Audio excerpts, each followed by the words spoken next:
तमिलनाडु के रामनाथपुरम जिले में स्थित रामेश्वरम भारत का एक प्रसिद्ध दर्शनीय स्थल है जो अपनी प्राचीन मंदिरों, भव्य कॉरिडोर और भरपूर सुंदरता के कारण देश और दुनिया में बेहद ही लोकप्रिय है। रामेश्वरम 4 धामों में से एक धाम भी है और 12 ज्योतिर्लिंगों में से एक ज्योतिर्लिंग भी।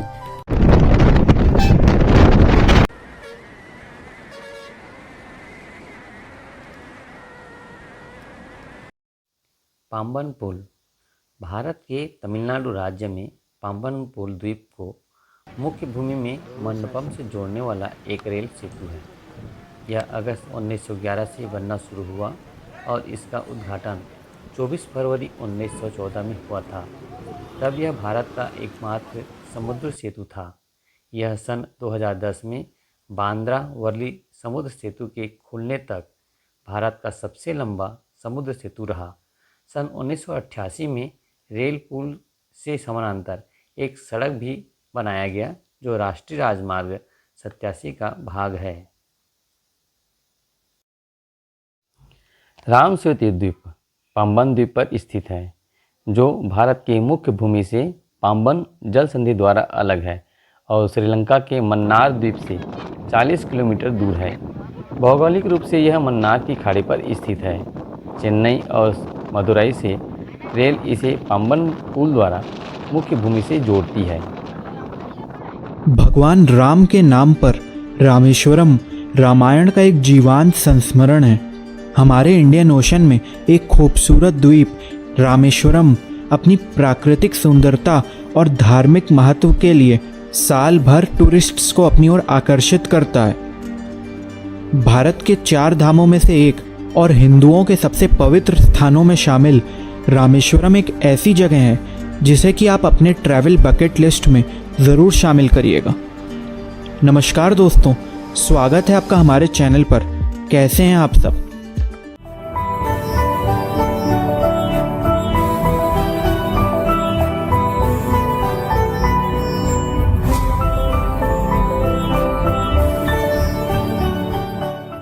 आज के इस वीडियो में हम आपको लेकर चलेंगे पाम्बन द्वीप स्थित रामेश्वरम में। इस वीडियो में आपको सारी जानकारी मिलेगी, जैसे कि आपको वहां पर कैसे पहुंचना है, रहने और खाने के क्या क्या ऑप्शंस हैं, रामेश्वरम में घूमने और दर्शन करने की कौन कौन सी प्लेसेस हैं, और इस वीडियो के अंत में हम आपको बजट भी बताएंगे जिससे कि आप अपनी ये ट्रिप बिल्कुल ही परफेक्टली प्लान कर सकें। अगर बात करें रामेश्वरम घूमने के सबसे अच्छे समय की, तो मैं आपको बता दूं कि आपको रामेश्वरम या फिर साउथ इंडिया के और सभी सिटीज़ को अक्टूबर से अप्रैल के बीच घूमने का प्लान करना चाहिए, क्योंकि गर्मियों के वक्त यहाँ पे टेम्परेचर काफ़ी हाई हो जाता है और ह्यूमिड भी रहता है। इसके अलावा अगर आप चाहें तो मॉनसून के टाइम पर भी यहाँ पर आ सकते हैं। उस समय आपको काफ़ी सुंदर व्यूज़ और ग्रीनरी देखने को मिलेगी। चलिए दोस्तों, वीडियो के फर्स्ट सेक्शन में बात करते हैं कि आपको रामेश्वरम पहुँचना कैसे है। अगर आप बाई ट्रेन आना चाहते हैं तो ये आपके लिए सबसे बेस्ट ऑप्शन रहेगा। रामेश्वरम में खुद का रेलवे स्टेशन है। अगर आपके शहर से यहाँ तक की डायरेक्ट ट्रेन है तो वेल एंड गुड, अदरवाइज़ आप मदुरई या फिर चेन्नई एग्मोर स्टेशन आ सकते हैं। यहाँ से आपको रामेश्वरम के लिए डेली ट्रेन्स मिल जाएंगी। दोस्तों, ट्रेन से आने का एक और सबसे बड़ा फ़ायदा है कि आप समुद्र के ऊपर बने हुए पाम्बन ब्रिज का एक्सपीरियंस ले सकेंगे। ये ब्रिज हमारे भारत का एकमात्र ऐसा ब्रिज है और यहाँ से दिखने वाले व्यूज़ आपको बहुत ही सुंदर लगेंगे। बहुत से लोगों के लिए ये अपने आप में एक लाइफ टाइम एक्सपीरियंस रहेगा। इसके बाद जो दूसरा ऑप्शन है यह है बाई रोड का। अगर आप सड़क मार्ग से रामेश्वरम आना चाहते हैं तो यहाँ तक के लिए आपको काफ़ी अच्छे हाईवेज देखने को मिल जाएंगे, जो कि आपको मदुरई, कन्याकुमारी, रामानंतपुरम, त्रिचीपल्ली और आसपास के सभी शहरों से डायरेक्ट कनेक्टिविटी प्रदान करते हैं। अगर आप बस से आना चाहते हैं तो आपको ऑर्डिनरी और वॉल्वो दोनों टाइप की बस की सेवाएं यहाँ तक के लिए मिल जाएंगी। अगर दूरी की बात करें तो मदुरई से रामेश्वरम की दूरी 175 किलोमीटर है। अगर आप बस से मदुरई से रामेश्वरम आना चाहते हैं तो यहाँ की ऑर्डिनरी बस का किराया आपको 200 से 225 रुपये तक लगता है और एसी बस का किराया 700 से 800 रुपये में आराम से मिल जाता है। इसके बाद जो तीसरा और आखिरी ऑप्शन है वो है बाई फ्लाइट। अगर आप हवाई मार्ग से रामेश्वरम आना चाहते हैं तो यहाँ का जो नियरेस्ट एयरपोर्ट है वो भी मदुरई का ही है। तो आप अपने शहर से मदुरई तक फ्लाइट से आकर वहाँ पर बस या टैक्सी बुक कर सकते हैं, जिसके द्वारा आप रामेश्वरम आराम से पहुँच जाएंगे। चलिए दोस्तों, एक बार आप रामेश्वरम पहुँच गए तो वीडियो के नेक्स्ट सेक्शन में बात करते हैं कि आपको यहाँ पर रुकने के लिए कौन कौन से ऑप्शंस मिलते हैं और इसके अलावा खाने पीने के क्या क्या इंतज़ाम हैं। अगर बजट ऑप्शंस की बात करें तो आपको यहाँ पर बहुत सी धर्मशाला, लॉजेस और अच्छे होटल्स देखने को मिल जाते हैं। धर्मशाला में प्रति व्यक्ति एक बेड एक रात के हिसाब से आपको 200 से 250 रुपये पे करने होते हैं, और इसके अलावा अगर आप लॉज में रूम बुक करना चाहते हैं तो आपको 400 से 600 रुपये में एक अच्छा कमरा आराम से मिल जाएगा। अगर बजट होटल्स की बात करें तो आपको यहाँ पर प्रति रात के हिसाब से 800-900 रुपये से लेकर 2 से 2,500 रुपये तक के रूम्स आराम से मिल जाते हैं। इन सभी बजट प्राइवेट होटल्स को आप ऑनलाइन भी बुक कर सकते हैं, जिससे कि आपको लास्ट मोमेंट परेशानी का सामना नहीं करना पड़ेगा। रामेश्वरम के ज़्यादातर होटल, धर्मशाला और लॉजेस आपको जो रामेश्वरम का मेन मंदिर है उससे 1 से 1.5 किलोमीटर के रेडियस में मिल जाएंगे। अगर खाने पीने की बात करें तो आप मंदिर का जो ट्रस्ट है उसकी तरफ से जो भोजन मिलता है वो खा सकते हैं। इसका टाइमिंग सुबह 11 से दोपहर 2 से 3 बजे तक का रहता है। इसके अलावा रामेश्वरम में आपको बहुत से साउथ इंडियन रेस्टोरेंट्स भी देखने को मिल जाएंगे। यहाँ पर आपको ज़्यादातर हर जगह शाकाहारी भोजन आराम से मिल जाएगा।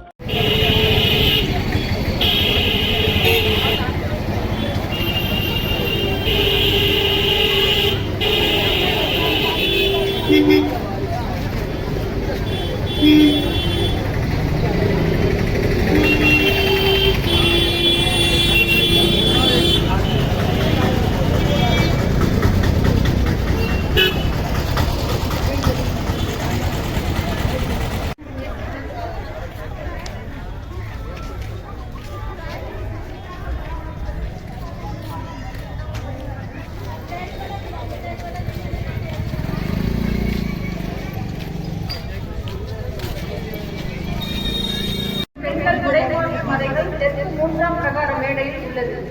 அதனை பயன்படுத்திக் கொள்ள கேட்டுக்கொள்ளப்படுகிறார்கள். உடை மாற்றும் அறை சுத்தமாக பயன்படுத்த கேட்டுக்கொள்ளப்படுகிறது. மேலும் உடை மாற்றும் அறையில் சிறுநீர் கழிக்கக்கூடாது. கோவில், கடல் மற்றும் தீர்த்த பகுதிகளில் சிறுநீர் கழிவுகள் மற்றும் அதிர்ஷ்ட கழிப்பிடங்களை பயன்படுத்தி நீராட செல்லுமாறு கேட்டுக்கொள்ளப்படுகிறது. பக்தர்கள் ஈர உடையுடன் திருக்கோவிலுக்குள் சுவாமி தரிசனம் செய்ய அனுமதி இல்லை. தேவைப்படுவோர் வாங்கி பயனடைய கேட்டுக்கொள்ளப்படுகிறார்கள். சுவாமி சன்னதி தரிசனத்திற்கு ரூபாய் 100, விரைவு தரிசனத்திற்கு ரூபாய் 200 கட்டண சிக்கல் உள்ளது. ருத்ராபிஷேகம் மற்றும் பஞ்சாமிர்த அபிஷேகத்திற்கான கட்டணம் ரூபாய் 3000 ஆகும். இந்த அபிஷேகத்திற்கான டிக்கெட் பெறுவதற்கு वीडियो के अगले सेक्शन में बात करते हैं कि यहाँ पर दर्शन आपको कैसे करना है और इसके अलावा रामेश्वरम में और कौन कौन सी टूरिस्ट प्लेसेस हैं। रामेश्वरम में जो प्लेस सबसे ज़्यादा इम्पोर्टेंस रखती है वो है श्री रामनाथ स्वामी मंदिर। दोस्तों, ये मंदिर भगवान शिव को समर्पित है और 12 ज्योतिर्लिंगों में से एक है। इस मंदिर के कॉरिडोर को देखकर आप हैरान रह जाएंगे और ये दुनिया का सबसे लंबा कॉरिडोर है।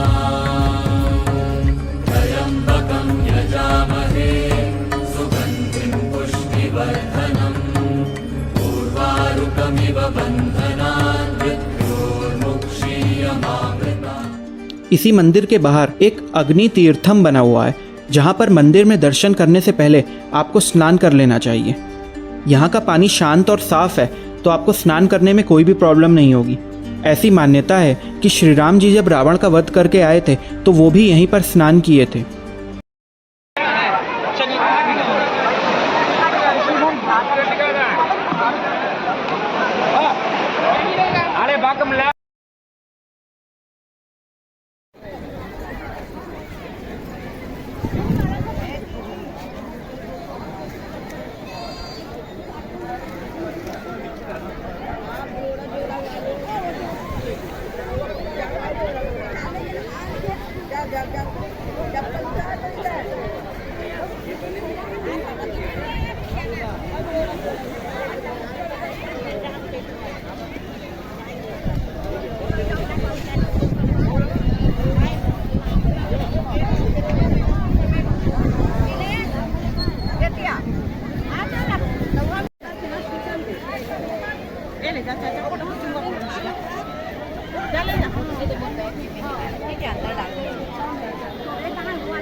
सर एक मेरी फोटो खींच दीजिए। यस यस, 1 मिनट बस।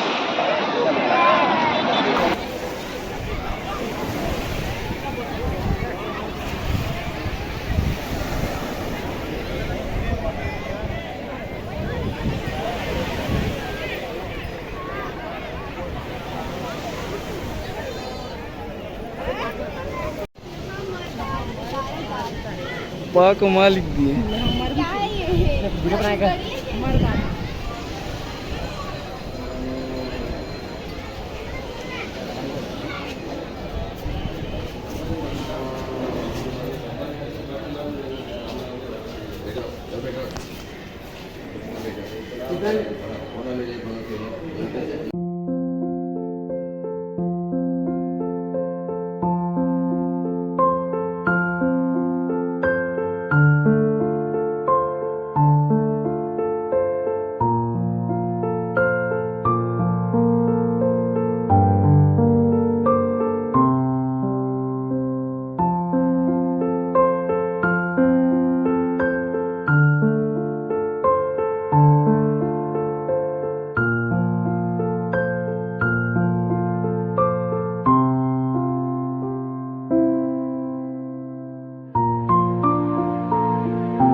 दे तो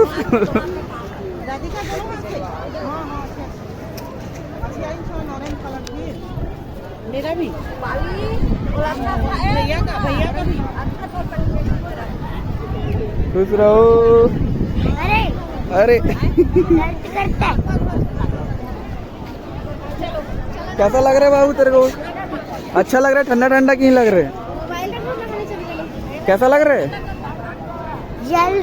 जल रहे और हल्का हल्का लग रहा है कि नहीं? ये डांस कर रहा है। खुश हो गया तू तो एकदम। ओ दे, अब उसमें नहाएंगे। उसमें ओ दे, अरे ओ दे, ठीक है। नाच के दिखा दे एक बार, नाच के दिखा दे एक बार शेर जैसे। अरे वाह वाह वाह वाह वाह वाह।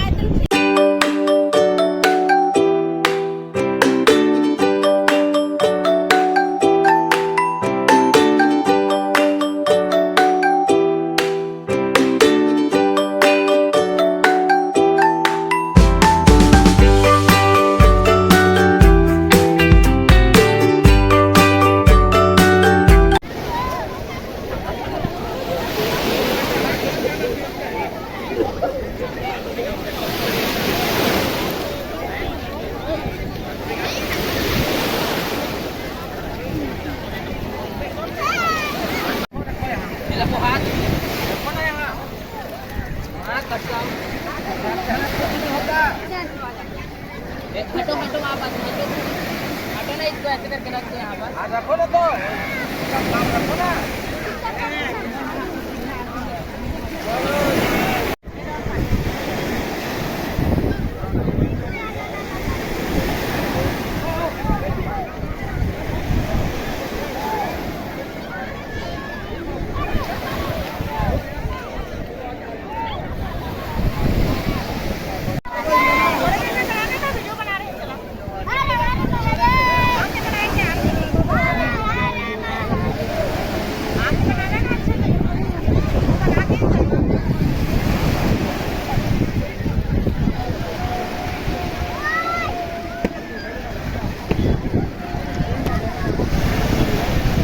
खाना इधर आ बेटा, इधर सचिन।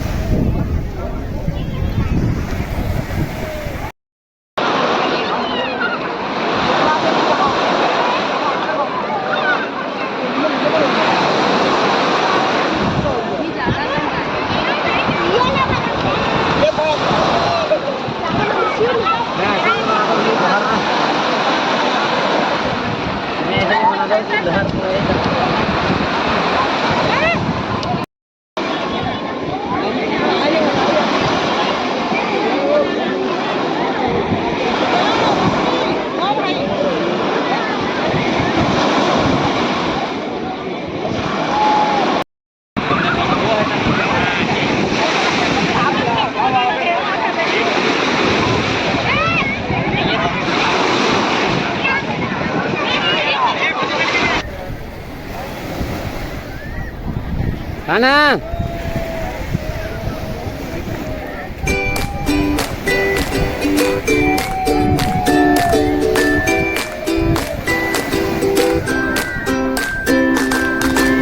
एक तरफ इसके बंगाल की खाड़ी है और दूसरी तरफ इंडियन ओशन हिंद महासागर है। पहले रामेश्वरम मंदिर के पीछे समुद्र है, समुद्र में पहले नहाएगा, उसके बाद मंदिर के अंदर 22 कुंड है। 22 कुंड का एक आदमी का टिकट 25 रुपया टिकट है। सारा 22 कुंड में नहाने के बाद में मंदिर के अंदर कपड़ा चेंज करना है, कपड़ा चेंज करने के बाद में दर्शन करना रामेश्वरम मंदिर। ये रामेश्वरम का मेन मंदिर का रूल्स है। रामेश्वर मंदिर में 22 कुंड रहता है। पहले समुद्र स्नान करना, फिर मंदिर के अंदर 22 कुंड है। ये 22 कुंड भगवान राम ने धनुष मार के निकाला। जो लंका जाके रावण को लड़ाई करके रावण को मारने के बाद में राम जी को ब्रह्म हत्या पाप पकड़ रहा है, वो पाप दूर करने के लिए भगवान राम ने धनुष मार के यहाँ 22 कुंड बनता है। 22 कुंड सारा देवता का नाम से रहता है, सारा नदिया का नाम से रहता है। इसमें ना करके अपना सारा पाप दोष ब्रह्म हत्या दोष दूर करता है राम जी ने।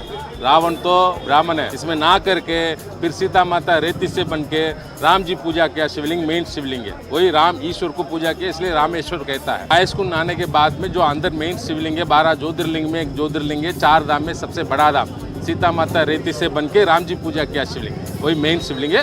उसको दर्शन करके अभिषेक करके लोग यहाँ से वापस जाता है। श्रद्धालु एक एक करके कतार में आते हैं। पांडे उनके ऊपर जो बाल्टी है जल की वो डालते जाते हैं और फिर श्रद्धालु 22 के 22 तीर्थों में इसी तरह से स्नान करते हैं। और यहाँ के तीर्थ कुंड है जो उनकी एक खास विशेषता है कि मंदिर के अंदर जितने भी 22 तीर्थ कुंड हैं उनका जल आपको मीठा लगेगा।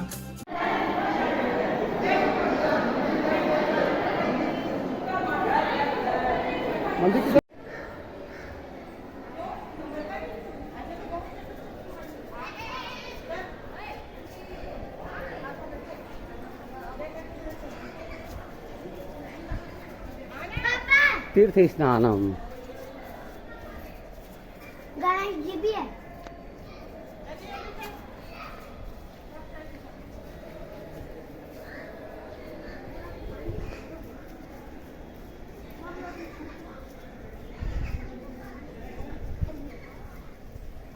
ऐश्वर्या दोस्तों, रामेश्वरम मंदिर चारों धामों में से एक वर्ष भर भक्तों से भरा रहता है। यहाँ पर जो भी भक्त आते हैं उन्हें 22 कुंडों में स्नान करके भगवान शिव के दर्शन करने होते हैं। यहाँ पर आने वाले बहुत सारे भक्तों को इसके बारे में जानकारी नहीं होती, जिसके चलते 22 कुंड स्नान के नाम पर भी भक्तों के साथ स्कैम हो जाता है और उनसे ज़्यादा पैसे वसूल लिए जाते हैं। जैसे कि मंदिर के बाहर कई लोग भक्तों से 1100 रुपये प्रति व्यक्ति की डिमांड करते हैं, जो कि गलत है। मंदिर प्रशासन के द्वारा भक्तों को 22 कुंड में स्नान करने के लिए मात्र 25 रुपये प्रति व्यक्ति लिया जाता है। यह टिकट मंदिर प्रांगण के अंदर ही मिल जाता है, जहां मंदिर प्रशासन के कर्मचारी भक्तों को स्नान करवाते हैं। लोगों को जानकारी न होने के कारण वहां पे मौजूद लोग इसी जानकारी के अभाव का फायदा उठाकर भक्तों के साथ स्कैम करते हैं और 25 रुपये की जगह पर 1100 रुपये वसूल लेते हैं।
चलिए इसके बाद आप प्रस्थान करिए मंदिर के अंदर दर्शन करने के लिए। यहाँ पर आपको 2 शिवलिंग देखने को मिल जाते हैं। सीता जी के द्वारा रेत से बनाया हुआ शिवलिंग भी यहीं पर ही मौजूद है। दोस्तों, इस मंदिर में महाशिवरात्रि के टाइम बहुत ज़्यादा भीड़ होती है। अगर नॉर्मल दिनों के टाइमिंग की बात करें तो यहाँ पर आप सुबह 4 साढ़े 4 बजे से लेकर दोपहर 1 बजे तक और फिर शाम 3 बजे से लेकर रात 8 बजे तक दर्शन कर सकते हैं। चलिए, ये तो हो गया रामेश्वरम का मुख्य मंदिर। इसके अलावा भी रामेश्वरम में और बहुत से मंदिर और टूरिस्ट प्लेसेस हैं जहाँ पर आप घूम सकते हैं। आइए उनके बारे में बात करते हैं। इस लिस्ट में सबसे पहला नाम आता है पंचमुखी हनुमान मंदिर का। दोस्तों, पंचमुखी हनुमान मंदिर रामेश्वरम मंदिर से केवल 2 किलोमीटर की दूरी पर स्थित है। ये मंदिर हनुमान जी के 5 रूपों के लिए प्रसिद्ध है। इसके अंदर हनुमान जी की मूर्ति को सिंदूर से सजाया गया है। मंदिर के बाहर आपको तैरते हुए बहुत से पत्थर मिल जाएंगे। ऐसी मान्यता है कि इन्हीं पत्थरों से रामायण काल में श्रीलंका के लिए पुल बनाया गया था। इसके बाद जो नेक्स्ट प्लेस है वो है कोथरंदर रामास्वामी टेम्पल।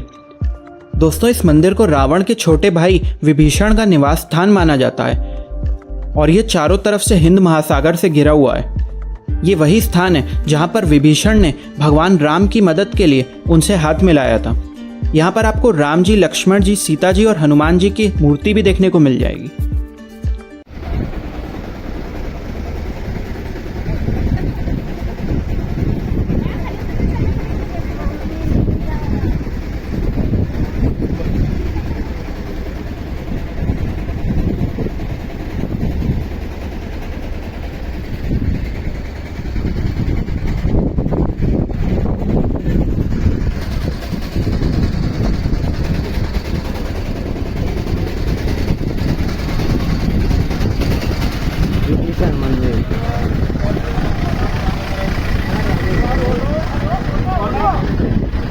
रामेश्वरम में विभीषण मंदिर है।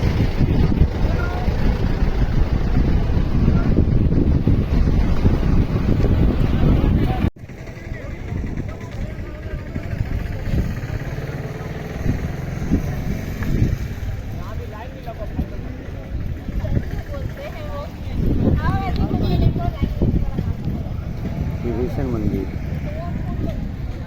दर्शन, विभीषण मंदिर दर्शन।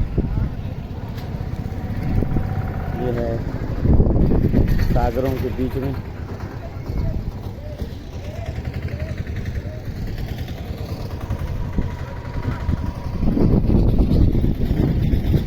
इसके बाद जो नेक्स्ट प्लेस है वो है कलाम नेशनल मेमोरियल। दोस्तों, हमारे देश के पूर्व राष्ट्रपति और प्रख्यात वैज्ञानिक डॉक्टर APJ अब्दुल कलाम के सम्मान में ये मेमोरियल बनाया गया था। यही प्लेस उनका मूल निवास स्थान था और यहीं पर उनकी परवरिश हुई थी। इस घर को अब म्यूजियम में तब्दील कर दिया गया है और यहाँ पर आपको उनके जीवन से जुड़ी बहुत सी बातों का पता चलेगा। अगर आप साइंस में रुचि रखते हैं तो उनकी सफलताओं को बयान करते हुए यहाँ पर आपको बहुत से पुरस्कार और प्रमाण पत्र देखने को मिल जाएंगे। इसके बाद आप अरियमन बीच की ओर प्रस्थान कर सकते हैं। सफेद रेत पर जब आप अपने पैरों की छाप छोड़ते हुए आगे बढ़ते हुए पीछे मुड़कर देखेंगे तो आपको एक ऐसे सफर की अनुभूति होगी जो कभी ना खत्म होने वाला होगा। असीम सुंदरता के लिए मशहूर ये रामेश्वरम का one of the most popular tourist place है। यहाँ की पानी की साफ व मचलती हुई लहरें जब आपके पैरों को स्पर्श करती हुई गुजरेंगी तो आपको एक अनोखा सा एहसास होगा। अब बढ़ते हैं अपने रामेश्वरम ट्रिप के आखिरी प्लेस की ओर, जिसका नाम है धनुषकोडी। दोस्तों, रामेश्वरम से लगभग 20 किलोमीटर की दूरी पर स्थित धनुषकोडी एक शानदार पर्यटन आकर्षण है जो कि रामेश्वरम के दक्षिणी सिरे पर स्थित है। धनुषकोडी का नाम भगवान राम के धनुष पर रखा गया है। इस प्लेस के एक तरफ आपको इंडियन ओशन और दूसरी तरफ बंगाल की खाड़ी देखने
स्वागत है।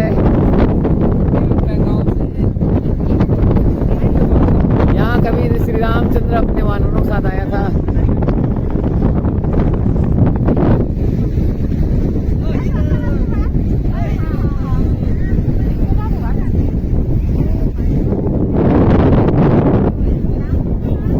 और ये है बंगाल खाड़ी, बंगाल की खाड़ी।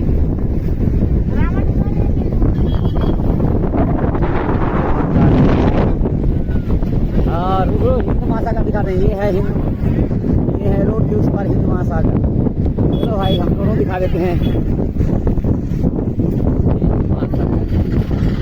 ये है राम सेतु।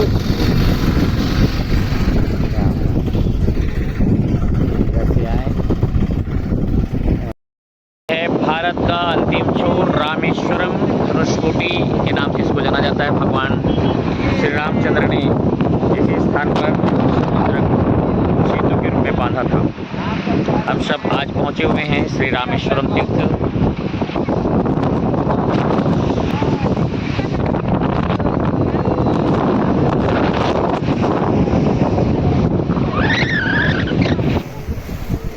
ये इधर से हिंद महासागर और ये दोनों का संगम। माँ यहाँ पर टकराते, यहाँ पर देख, यहाँ पर दोनों सागर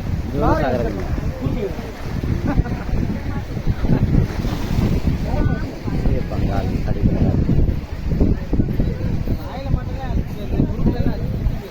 और ये पॉइंट दोनों का संगम पॉइंट।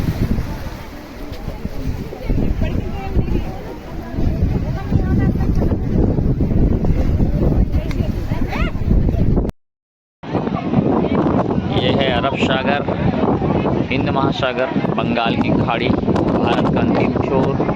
इन दोनों समुद्रों का यहाँ पर संगम स्थल, लहरों का उछाल। राम सेतु कैसे डूब गया? वैज्ञानिकों ने खोजी गहरे रहस्य में छुपी सच्चाई। भगवान राम को जब रावण पर विजय के लिए लंका जाना था तो नल नील ने पानी पर तैरने वाले पत्थरों से समुद्र पर पुल बनाया। ये पुल काफी समय पहले ही समुद्र में डूब चुका है। क्या आपने कभी सोचा है कि हमेशा तैरने वाला राम सेतु पानी में कैसे डूब गया? वाल्मीकि रामायण कहती है कि जब श्री राम ने माता सीता को रावण के चंगुल से छुड़ाने के लिए लंका पर चढ़ाई की तो उन्होंने नल और नील से एक सेतु बनवाया था। इस सेतु को पानी में तैरने वाले पत्थरों से बनाया गया था। श्री राम ने अपनी सेना के साथ लंका पर चढ़ाई करने के लिए धनुषकोडी से श्रीलंका तक समुद्र पर जिस पुल का निर्माण कराया, ये पुल नल के निरीक्षण में वानरों ने 5 दिन के भीतर बना दिया था। वाल्मीकि रामायण में इस पुल की लंबाई 100 योजन और चौड़ाई 10 योजन बताई गई है। दोस्तों, एक समय पर धनुषकोडी एक बहुत ही समृद्ध शहर था, पर साल 1964 में आए भयंकर साइक्लोन ने इस शहर को नष्ट कर दिया। आज के समय में यहाँ पर कोई नहीं रहता है। यहाँ पर आपको बहुत से पुराने government buildings, post offices, railway station और लोगों के घर खंडहर के रूप में देखने को मिल जाएंगे। इस जगह को घोस्ट टाउन भी कहा जाता है। यहाँ का रेलवे स्टेशन भी उसी साइक्लोन में नष्ट हो चुका है, इसलिए आपको यहाँ आने के लिए ऑटो या फिर टैक्सी का सहारा लेना पड़ेगा। ये जगह भारत और श्रीलंका के बीच भारत का आखिरी मेनलैंड है। यहीं से राम सेतु यानी कि एडम्स ब्रिज की शुरुआत होती है। ऐसा माना जाता है कि यही ब्रिज रामेश्वरम को श्रीलंका से जोड़ता है। दोस्तों, इस जगह से श्रीलंका की दूरी मात्र 30 से 32 किलोमीटर रह जाती है। यहाँ पर आने के बाद आपको एक बहुत ही यूनिक एक्सपीरियंस मिलेगा, तो आप अपनी रामेश्वरम की ट्रिप में यहाँ पर ज़रूर आइएगा।